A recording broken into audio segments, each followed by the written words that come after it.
You guys can dismiss your children. We love you guys. We love the children. Bye, Bowie. Bye. Bye, love you. We love you. Bye, Ayla. Bye, Mama. Bye. Bye. Well, I'm going to go away. It's fine. It's so funny. Oh, man. Good morning, church.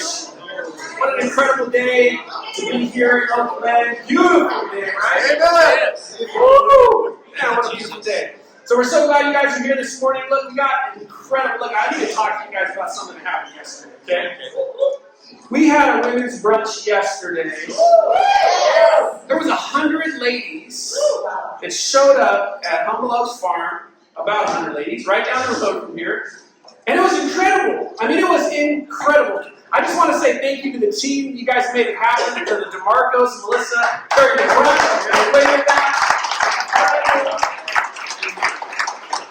Awesome events. And Janine's not here, so I can make fun of her a little bit. It wasn't your mama's brunch, I guess. I can say that now. So we're still getting in trouble for that. Anyways, man, we're so glad you guys are here this morning. Now, men, you have kids.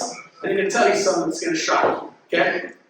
Next Sunday is Mother's Day, right? Like, I was talking to some people today, and they're like, wait, what? Next Sunday, gentlemen, is Mother's Day, okay? So we have an incredible lineup. We've got Donna Martin from the Joy Company. She's coming up. She's going to just slay next Sunday, so we're really excited about her coming up to share. And it's all in line with what we've been in 2 Timothy, talking about legacy and what we're doing for our kids, and so we're really excited for that. We can't wait. And then we also have, I'm missing something, Joel. Pastor Joel, say GCC Live.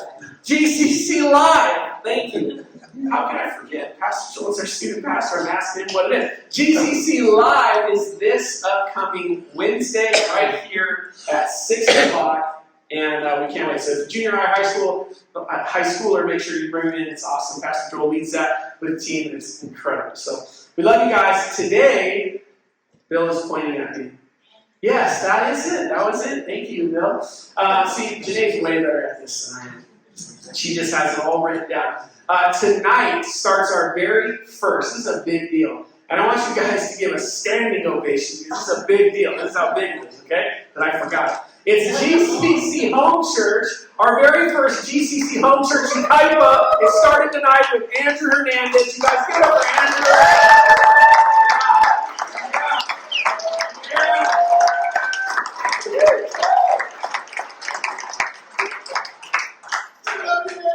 We love you. This is how we operate as a church. We come on Sundays to get filled up, right? Yeah. Overflowing. It's the overflow that happens on Sundays. Throughout the week, we need to be going to the Lord hard on our own, and so that's why we're starting home churches. And so Andrew's going to start leading that Sunday nights. What time, Andrew? 5:30? 5 o'clock, 5 p.m. in Ukaipa. All of the details are on our website. If you want to go onto the groups page, GCC Home Churches, it's all there. And then it'll be right here. It's just right around the corner. It's like 7 minutes away. So that's going to be happening tonight. Go get filled up. It's awesome. This morning we have in the house our very own Pastor Joel Vandergoot. He's going to be teaching us, closing out 2 Timothy chapter 4. So please help me welcome Pastor Joel.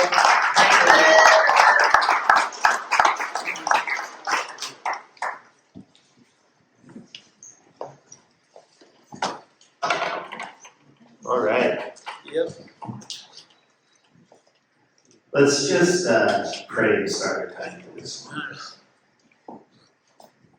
Heavenly Father, God, I just thank you so much for just how you are working in GCC. I'm so grateful for this church, this place that has been of healing, this place that it has been where we are forging new paths. And I just pray that you would continue to be working and moving in that, and we would just be able to follow your lead, God. Pray these things in Jesus' name. Amen. Amen. So, in speaking about legacy, right, we've been looking at 1 and 2 Timothy, these letters that Paul wrote to Timothy, and last week We talked about how Paul was talking about his legacy. He's coming to the end of his life as he's writing this letter. He's in prison. He knows that his time here on earth is short, and so he's looking back on all that has happened in his life and in his ministry, and he's thinking about these things, reminiscing about these things, and bringing this message to Timothy. And last week was that first section of the legacy, and it was kind of the what and the why and the how of the legacy that Paul's talking about, right? That he talked about how I have fought the good fight, I've finished the race, I've kept the faith. He's talking about, like, okay, these are things that I've done. This is part of the legacy that I have. He had work set out before him by God, and he faithfully served in many churches. He planted many churches around the world at that time. But most importantly, and what we're going to be looking in this week, as we close out 2 Timothy, is the who of his legacy. We're going to be looking at the people that Paul built into, the people that Paul gave his life in ministry. And so we're going to be looking at these different people that Paul now thinks about as he's closing this letter to Timothy, these people that Paul his mind is brought to them for many different reasons. And we're going to look at those reasons that Paul mentions these people, and then we're going to see how that applies to us, and as we are looking to establish our own spiritual legacies, what that can look like for us. So starting in verse 9 of 2 Timothy chapter 4. Starting Bible print is very small. Alright. Says Timothy, do your best to come to me soon. For Demas, in love with this present world, has deserted me and gone to Thessalonica. So, first name we come across, we have Demas. And Demas represents those who walk away from the faith. And it's interesting that this is the first person that Paul comes to when he's talking about these people, this legacy that he has. He first goes to the person who has walked away. And I don't know exactly why Paul comes in first, but I'm sure that it has something to do with the fact that this weighs heavily on Paul's mind. The fact that Demas walked away. So he says that he fell in love with this world, right? This is a challenge that Paul has been repeatedly giving to Timothy. Don't be of the world. You need to be in it. You need to be in the world. You need to be living among the people, but don't be of the world. You have to be different from the world around you, Timothy. And the first person that Paul points to is Demas, who he says he fell in love with the world. He became of the world. Right? And this isn't just like some random guy, right? We see in Colossians chapter 4 and in Philemon, there are two times when Demas is mentioned outside of this in the Bible, and both times he's mentioned as a brother in the faith. Right? In Colossians, I don't know, do we have a brother? Right, so Paul says, Luke, the beloved physician, greets you, as does Demas. And then again in Philemon, it says, Epaphras, my fellow prisoner in Christ, sends greetings to you.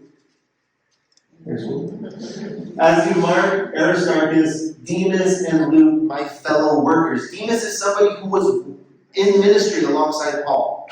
He wasn't just some guy.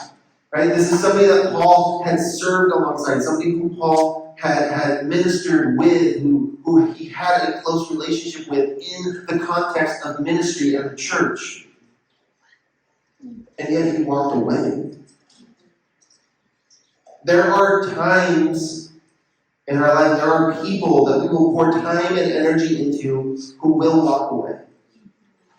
It is a reality. And it is a painful reality that Paul is recognizing here as he's writing to Timothy. Right? But it's also a warning to Timothy. He says, Demas worked away.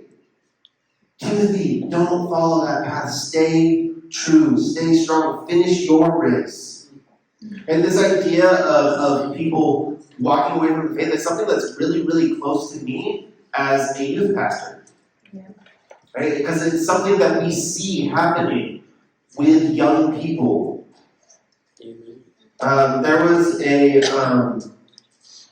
Barna research study done in 2011 where they looked at young people from ages 18 to 22.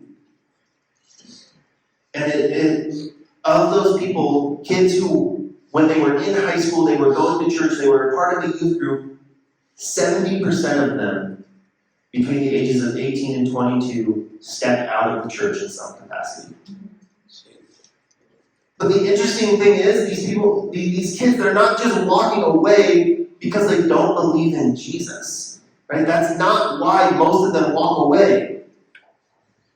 Of that 70%, 11% actually said, I'm not a Christian. And that's why I stepped out of the church.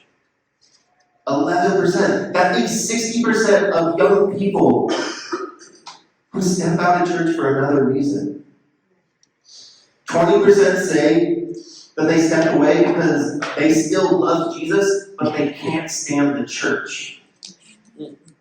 They see the church as hypocritical. They see the church as hate mongers. And that's why they stepped out, because they said, I love Jesus, but I can't associate with Christians. How sad is that? And that leaves another 40% who walked away simply because there were other things that were higher priority to them. They didn't have that entrenched faith that said, this is something that I need to be a part of. I need to be part of this community. No, they had school, college. That takes up a lot of time and energy. I don't have time for church now. They get involved with sports, they get involved in relationships, and they say, oh, I have all these things taking up time competing for my thoughts and my time, and I'm just going to put church to the side. So I don't know which of these categories Demas fell into, but it's not some secret. Like we talk about this idea of like young people walking away from the church, and you see articles and articles about it, and you see these things, and it's always this question like, why are young people walking away? Like it's some mystery. It's not a mystery. Why young people are walking away from the church? We know why. It's because the church, in large part, has failed to do its job of making these young people own their faith. And so, as we're thinking about this idea of legacy, what are we doing to have our young people own their faith? Because it is not good enough for somebody to leave high school with their parents' faith. Right? That's not going to be sustainable. They have to own it. That's why I love so much just the heart that we're having for our young people here at GCC. We want them involved. We want them to be a part of what is happening here. We want them to be serving. We want them to learn what it is to own their faith, to make it real to them. So I've had a lot of friends who were great followers of Christ when we were going through youth ministry together, when we were in youth group together. They were leaders. They were leading Bible studies. They were leading in worship. They were doing all these things, and then they go out on their own and they say, "Yeah, but I don't know if I believe this anymore." Because they were doing these things, but they weren't challenged to own it. I think that we have in large part in the church, done a disservice to our young people by kind of making them other than us. We say that we want young people to be in the church, we want them to be a part of what we're doing, but then when they show up, we say, well, you're dressed the wrong way. Oh, you're acting the wrong way. Kids want to serve in some capacity, and we say that we want them to be a part of what we're doing, but then when we have big decisions to be made, we leave the young people out of it. Oh, you're not ready to help make these decisions. And so we want our young people to own their faith. We need to be building into them. We need to be challenging them to make their faith real to them. And so Demas walked away, and we don't know exactly why, but it weighs heavily on Paul, and it is the first person that he mentions. And then Paul immediately draws a contrast to Demas. So Demas walked away, he went to Thessalonica,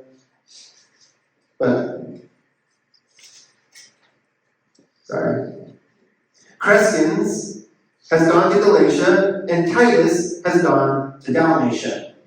And so we see in Crescens and Titus, these are the people who carry on the ministry, right? Galatia and Dalmatia, these are places where Paul has served, where he has planted churches, and now Crescens and Titus are there, doing the work. They have taken over the ministry that Paul started there. So Paul left these people out of necessity. These people left Paul out of necessity. Right? He said, Demas left, he walked away from the faith, he's now in love with the world, but Crescens, Titus, they are not with me right now because they are carrying out the ministry. They're overseeing these churches. And there are times in our lives where God will call us to something new in ministry. He will call a faithful Christian to a new ministry, and they need to leave what they're doing now and trust the people that they have built into to continue what is going on here while they go to the new thing. Paul is recognizing that. He trained up Crescens and Titus, and now they serve instead, and he moved on and is doing other things. And we know that Titus is somebody else that Paul was pouring into. We know that because he has a letter that he wrote to Titus, very similar to these that we've been looking at in Timothy, where he's encouraging Titus in leadership in a church. Right? And so we have this contrast of Demas and then Crescens and Titus. We have Demas who walked away, and we have Crescens and Titus who, just as much as Demas is not with Paul, Titus and Crescens are not with Paul, but they're not there because Paul has entrusted them to a previous ministry. We continue on and we see a third type of person that we have in our own legacies. He says this, Luke alone is with me. Now get Mark and bring him with you. He's talking to Timothy. Get Mark on your way here. Bring him with you, for he is very useful to me in ministry. So now we see Mark. And Mark are those people that we reconcile ourselves with. Mark and Paul had a bitter falling out many years prior to this.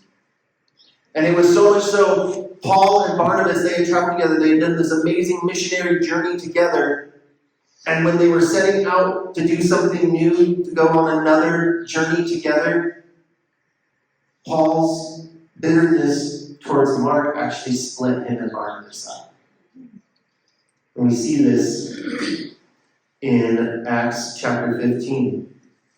And so they're going, and it says, now Barnabas wanted to take with them John called Mark, but Paul thought it best not to take with them the person who had withdrawn from them in Pamphylia and had not gone with them to the work.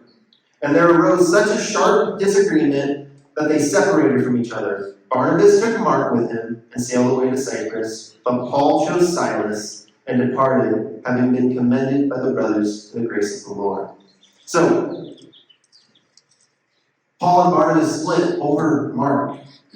But now, years later, Paul is seeing the growth that Mark had in these intervening years, and he says, I need to make this relationship right. This relationship was broken, but I need to heal it. I need to work on healing these past hurts and make amends. Because Mark has grown, and I recognize that. Right? There are times in our lives where we're going to have people who we disagree with. Maybe we disagree with them, and it's bitter, and it's a hard break in the relationship, and it hurts, and it's painful. But those relationships need to be reconciled. They need to be healed. And Paul is recognizing that now as he's coming to the end of his life. He's saying, I need to make this right. Maybe in the moment I was hurt by Mark and how he had deserted us and left us in the middle of our journey, but now I see that he has grown. Paul says he's useful in the ministry. I recognize the growth that he has made, and I need him to understand that I see that. And finally, he has Tychicus. I love these names. And simply, Paul writes here, Tychicus I have sent to Ephesus. Now, this is representative of the people who we send out into new ministries. Right? The ones that we looked at earlier, Titus and Crescens, they were serving in things that Paul had already established, and they were overseeing those ministries that Paul had already done. He left them in charge. But now Tychicus says, I'm sending him out to Ephesus. I'm sending him out to do a new thing. He's overseeing a new ministry. I'm sending him out on a new mission. Right? But we have our very own Tychicus. Right? We have Andrew Hernandez that Mike was talking about earlier. We are sending Andrew out to do a new thing, right? He has been trained up, he has been equipped, he has been made confident in his abilities, and he is going and doing this new thing, and we are eager to send him out to do that. And so we have all these people that Paul's talking about, the Demuses, the Crescens, the Tituses, the Marks, and the Tychicuses, all for various reasons are not with Paul. And yet they are with him in his thoughts and in his prayers. There are more people in our lives that over the course of our lives and our ministries, we will be separated from them for one reason or another, but yet the legacy, the ways that we have poured into them, the ways that we have built into their lives remain. It's not something that when somebody is no longer present with you, that the time that you had doesn't influence or impact what is going on with them and with you. Those relationships last, they matter. And so Paul is recognizing all of these things, and he is aching that these people aren't with him. He desperately wants them with him in this moment as he's reflecting on his life, and he's reflecting on coming up to the end of his life, and he's thinking of all these people. And he's saying, Timothy, I want you to come to me. I need to see you. I need this relationship to continue to be built. And so he continues. So now he's saying, Timothy, when you come, bring the cloak that I left in Carpus with Carpus and Trophimus. Also bring the books, and above all, bring the parchments. Sorry, keep going. There you go. Alexander the coppersmith did me great harm. The Lord will repay him according to his deeds. Beware of him yourself, for he strongly opposed our message. So, Paul has talked about all these people that he's longing to see, and then he gives Timothy a warning. There's another type of person that is often a part of our legacy, and this is the Alexanders of the world, those who are hostile towards our ministry. Right? There are people who are going to be antagonistic to what we do. There are going to be people who are against what we do when we are working for the Lord. He warns Timothy about Alexander and how likely it is that Alexander will similarly oppose Timothy.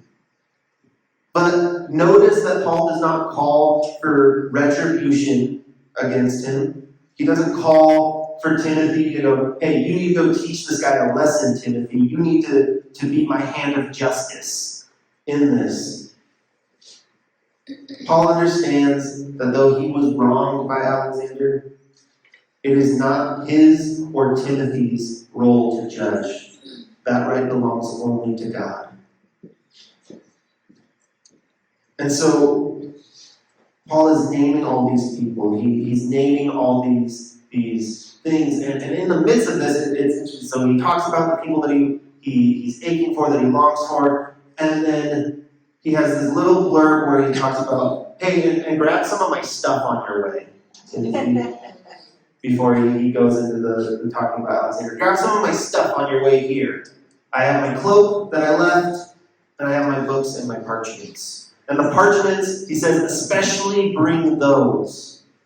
And the parchments are likely excerpts of the Old Testament that Paul wanted so that he could read and continue to study. Even as he's approaching the very end of his life, he says, there's still benefit in me studying the Word of God. There's still benefit to this. Bring those things to me. I long for them. Paul still, even at the end of his life, he was wanting to grow closer and closer with God. He was wanting to study more, to learn more, to grow deeper. Right? And then he kind of shifts gears. So he's talked about all these people. He's talked about the different relationships, the different people that he's thinking about in his own legacy of faith. And as he's been thinking about it, he says, all these people aren't here with me. And yet, I have comfort. Verse 16. At my first defense, no one came to stand by me. Everyone deserted me. And may that not be held against them. But the Lord stood by me and strengthened me, so that through me the message might be fully proclaimed to all the Gentiles who might hear it. So I was rescued from the lion's mouth. The Lord will rescue me from every evil deed and bring me safely into his heavenly kingdom. To him be the glory forever and ever. Amen. Paul says, all these people aren't with me right now. I'm alone. I feel alone, and yet God is with me. And because God is with me, I know that I am safe, that I am secure. And glory to him. Right? Paul is writing this in prison. He's writing this on death row. He knows what is coming. And then he says, glory be to God forever and ever. Amen. And then Paul goes directly after this, talking about God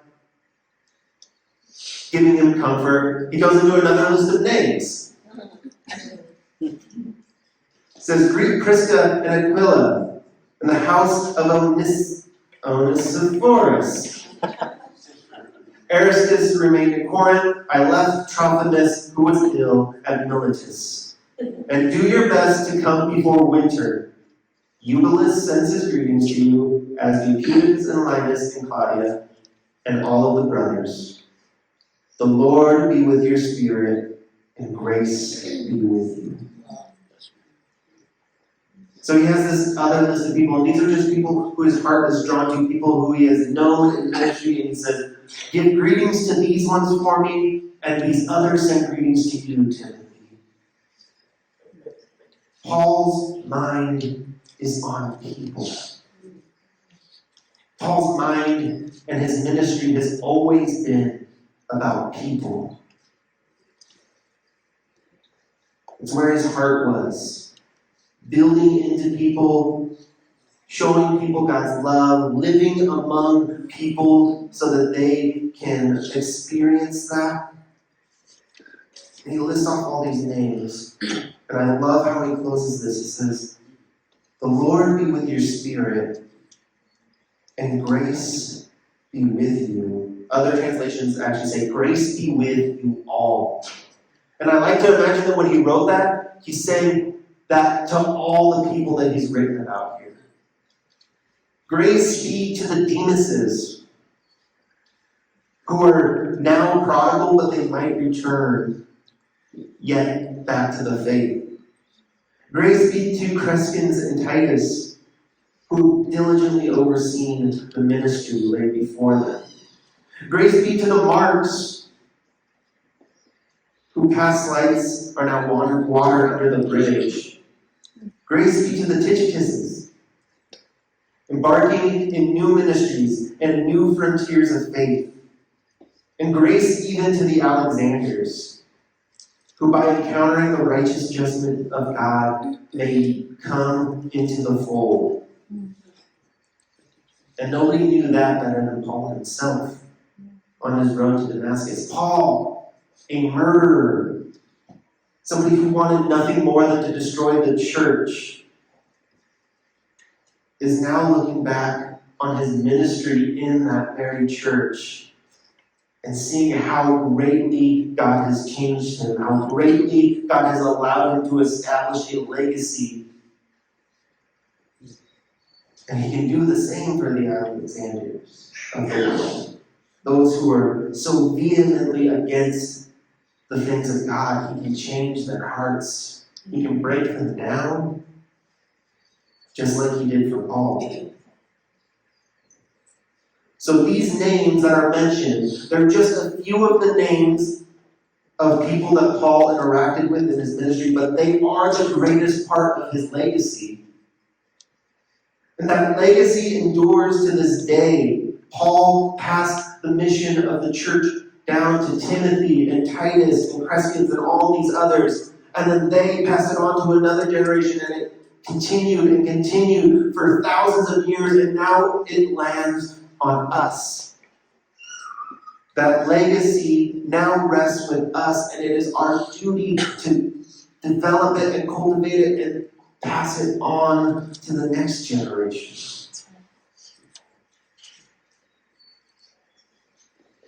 So who are you building into? Who are your Timothys that you are developing to be the next leaders? Who are your Crescens and your Tituses who you are training up to be able to take over what you are doing for God when you move on? Who is your Mark? Someone that it is time to reconcile and forgive past hurts with. Who is your Alexander that you need to release to God's judgment and stop harboring that bitterness? We were made for community. We were made to live this life together. And the who of our legacy will always be far greater than the what or the how of it. The programs that we develop, the ministries that we start, they will all pale in comparison to the lives that we touch. So I encourage you to be thinking about your legacy in terms of the who. Who are you pouring your time and your energy into? Who are you showing God to? Who are you raising up to be able to continue doing what God is doing? It is my hope and my prayer that GCC will be a church about the who. That we will strive so greatly to bring people in, not simply because we want to have a full building and a full church, and have this way to look at ourselves and say, oh, look at all these people that we have here, but because the who matters. Each person matters. Each person who comes in these doors matters. And what are we doing to build into them? What are we doing to develop them for the mission that God has for them?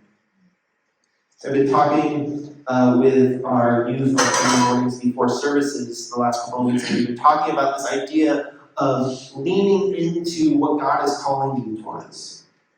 And we looked at Moses last week, and when God called him to go into Egypt and rescue the people of Israel, and how Moses had a bunch of excuses as to why he couldn't do what God was asking him to do. He had reasons why he wasn't the right choice. God reassured him, said, I'm with you, trust me. And Moses ended up going and doing the work. And it was a huge blessing to him and to the people. And this week we started looking at the story of Jonah and what it looks like when you actually run from what God is calling you towards. When you run away from the mission that God has in your life. Church, let's not run from what God's calling us towards. Let's be faithful and lean into what God is doing. Let's lean in to where it is that He's calling us. And we have to do it in community, in relationship, together. Okay. Dearly Father, God, I just thank you that you are a God of community. That you have not asked us to live this life of faith on our own, but that you require us to do it together.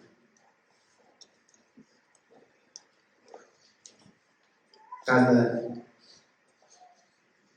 that two are able to support each other, and that a strand of three cords is not easily broken. God, would we really take hold of that in our ministry? Would we be intentionally building into people? Would we be able to choose those who we can pour into and train up? God, I love that the beauty of your church is that we are all woven together.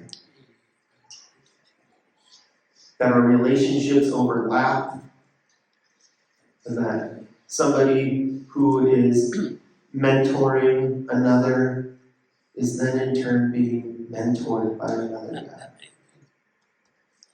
Would we continue to just seek to weave our lives together, to live this life of community together, desperately seeking after you as one. We are your church, we are your body, we are your bride. God, we love you. And these things in Jesus' name.